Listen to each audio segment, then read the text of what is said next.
गुजरात के बड़ोदरा में महासागर नदी पर जब ब्रिज रहा तो यह कोई हादसा नहीं था, यह भ्रष्टाचार के जरिए की गई आम आदमी की सुनियोजित हत्या थी। 45 साल पुराना यह पुल बीचों बीच से टूट जाता है और 13 जिंदगियों को निगल गया, 2 मासूम बच्चों को खा गया और 2 ट्रक, 2 कार, एक रिक्शा, एक पिकअप वैन, सब कुछ नदी में की गहराई में समा गया। लेकिन हर कोई एक दूसरे का मुंह देख रहा कि कोई ये बताने को तैयार नहीं होता कि साहब इसमें 13 लोगों की मौत का जिम्मा है।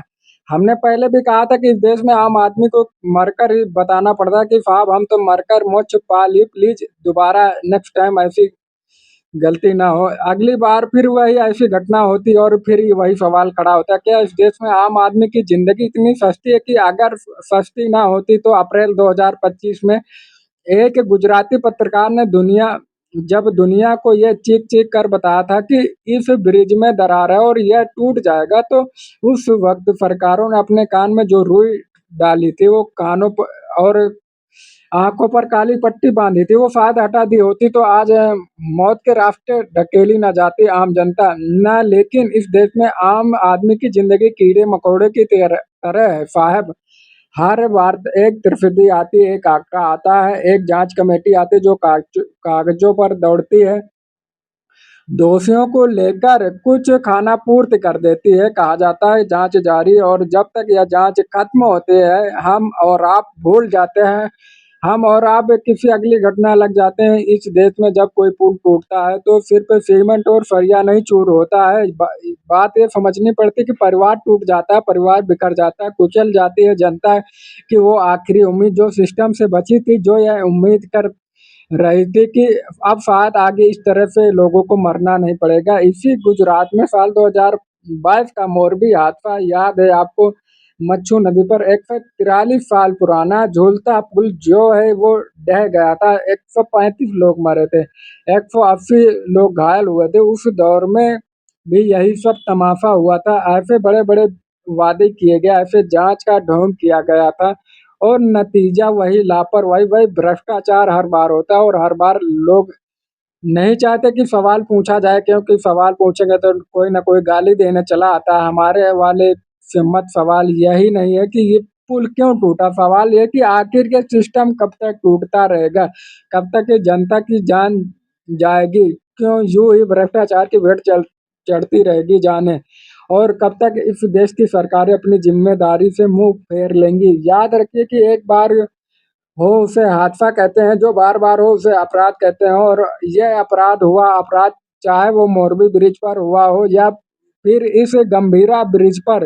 हर बार एक ही स्क्रिप्ट आती है, निर्माण होता है, फिर घोटाला होता है, फिर दिखावे में मरम्मत की जाती है, फिर कोई मर जाता है, फिर मीडिया आती है, वो चीखती है चिल्लाती है, सरकार पर दबाव बनता है, सरकार जांच का नाटक करती है और थोड़े दिन में सब भूल जाते हैं। फिर मैं कह रहा हूँ कि ये आखिरी नहीं है, और इसलिए आज सवाल पूछे कि अभी देश में कितने पुल और गिरेंगे, कब तक आम आदमी भ्रष्टाचार की भेंट चढ़ता रहेगा, कब तक सरकारी जिम्मेदारी से चेहरा छिपाकर बच निकलेंगे, इन मौतों का दोषी कौन है? क्या गुजरात सरकार ये बताएगी, क्या यह बात सामने आएगी? क्योंकि इस देश में लोगों को या तो पता है कि 15 साल पुरानी गाड़ी नहीं चल सकती, लेकिन सरकारें जर्जर हो, पुल कमजोर और भ्रष्टाचार के जरिए सालों साल चलते रहे। इस देश में कोई पुल टूटता है तो सिर्फ सीमेंट सरिया चूर नहीं होता है।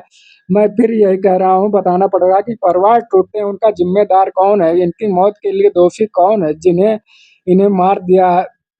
बहुत शर्म से कहना पड़ रहा है कि अंग्रेजों ने हमारे यहाँ 200 साल का, लेकिन आज भी अंग्रेजों के 100 150 साल बनाए पुल सीना तान करके अंग्रेज हमें लूटने आए थे, हमें लूटे, लेकिन उसके बावजूद जितना काम किया वो ऐसा किया कि वो आज भी मजबूती से खड़ा। और हमारे यहाँ देसी इंजीनियरिंग का कमाल, हमारे देसी लोग साहब 8 साल तक काम करते हैं और जिस दिन उद्घाटन होता है उसी दिन टूट जाता है, कई बार उद्घाटन से पहले ही टूट जाता है।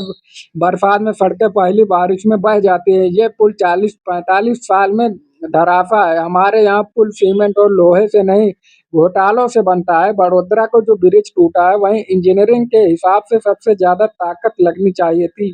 टेक्निकल टर्म में समझिए तो जिस जगह पर था वहाँ सबसे मजबूती होनी चाहिए थी, बेडिंग मूवमेंट का दबाव वहाँ पड़ता है जहाँ सबसे ज्यादा मजबूत मटेरियल, सबसे सटीक डिजाइन और सबसे ज्यादा देखभाल होनी चाहिए। लेकिन हमारे ठेकेदार करप्ट कहीं कि उन्होंने सीमेंट की जगह रेत लोहे की जगह जंग डाल दिया और अफसरों को शायद मोटा पैसा मिला होगा इसलिए फाइलें हैं। हर साल इस पुल पर मरम्मत के नाम पर करोड़ों रुपए डकारे गए और वहाँ पैसे भी इनके नहीं थे, वो हमारे आपके पैसे थे, लेकिन मरम्मत कागजों पर हुई, ठेकेदार की जेब में हुई, नेताओं के बैंक खाते में भी हुई और नतीजा ये रहा कि 11 लोगों की जिंदगी का कोई फर्क नहीं पड़ता। बार बार यही करना पड़ रहा है कि देश में आम आदमी की जिंदगी जो है वो सिर्फ एक आंकड़ा, पैदा हुए तो आंकड़ा, मर गए तो एक आंकड़ा।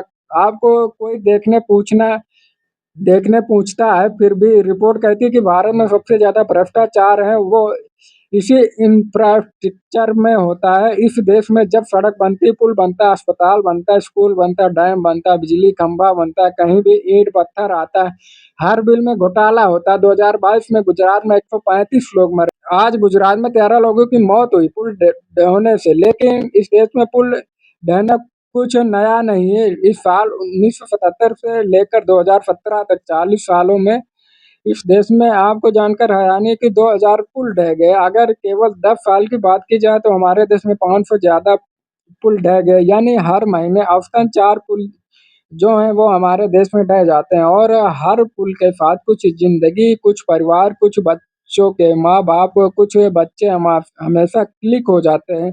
मोरबी से लेकर बड़ोदरा तक हर बार ये भ्रष्टाचारी गवाही देते हैं। हम उस देश में रहते हैं जहाँ 15 साल पुरानी गाड़ियां चलाने पर जनता को जेल की हवा खानी पड़ती, लेकिन हर साल मरम्मत होने वाले पुल, जब पुल ढहते हैं तो कोई कार्रवाई नहीं, ना खाना पूर्ति, क्योंकि अगर खाना पूर्ति ना होती तो फिर ये घटनाएं नहीं होती, ये सिस्टम चलता रहता। और इसलिए आज हम सवाल पूछ रहे हैं, ये कैसा इंसान है, ये कैसा विकास है, क्योंकि इस देश में आम आदमी कीड़े मकोड़ों की तरह मर रहा है। क्यों बार बार मरकर बताना पड़ता है? हम मर गए साहब, प्लीज देखते हैं बचा लेना। भारत में सड़कें नहीं, कमीशन का जाल है।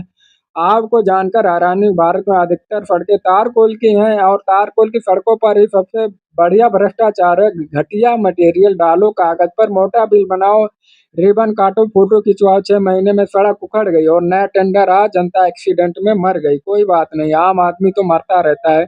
हम और आप टैक्स चुकाते हैं, हमारे पैसे से ये सड़क बनाते हैं, उसी सड़क पे हम मर जाते हैं, फिर या उसका नया टेंडर निकालते हैं, फिर या पैसा कमाते हैं, या फिर कोई और मर जाता है। सीबीआई की एक चौंकाने वाली रिपोर्ट कहती है कि भारत में रिश्वत का आलम यह है कि 90% लोग नकद में रिश्वत देते हैं इन अफसरों को, नेताओं को, इन सब टेंडर को पास करवाने। 70% लाखों में घड़ियां दी जाती हैं, अब आलीशान बंगले दिए जाते हैं, सोना दिया जाता है।